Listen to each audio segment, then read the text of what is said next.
enough about Trump. Let's get to the general issue of, do we have a functioning democracy? According to the Economist Intelligence Unit, which publishes something called the Democracy Index every year that rates each country's state of democracy, the United States no longer has a fully functioning democracy. Last year, they said there were 20 fully functioning democracies in the world.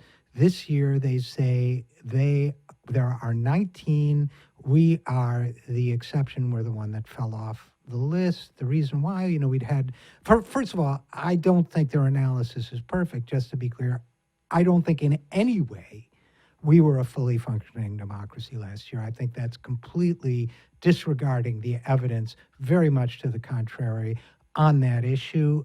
We have had Republican voter suppression in state after state after state. We had a packed Supreme Court overrule key provisions of the Voting Rights Amendment. We have voter ID laws and other laws designed to suppress minority votes. We've had states censured for that even by this Supreme Court. So we're not a functioning democracy. The reason why the Economist Intelligence Unit downgraded the U.S. this year was because the public no longer trusts our democracy.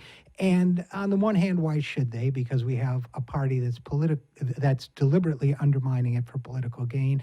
But on the other hand, if people get too cynical, they don't vote. We saw that this year when roughly half the eligible voters in this country did not vote, even in a major presidential election with, to say the least, at least one flashy personality involved. And yet Democrats continue to fail to make an issue out of the Republican gutting of our democracy. They'll talk about the FBI director. They'll talk about Putin. They'll talk about anything but the fact that our democracy is being stolen piece by piece from us by Republicans. The latest move in Virginia, Republicans are now planning to gerrymander the electoral college vote of that state by having electors assigned not on the popular vote in the state, not on the breakdown of the popular vote in the state and the split, but on congressional districts, which they gerrymander to elect their own guys. So while democracy is being stolen from out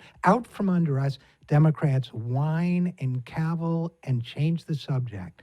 Not good.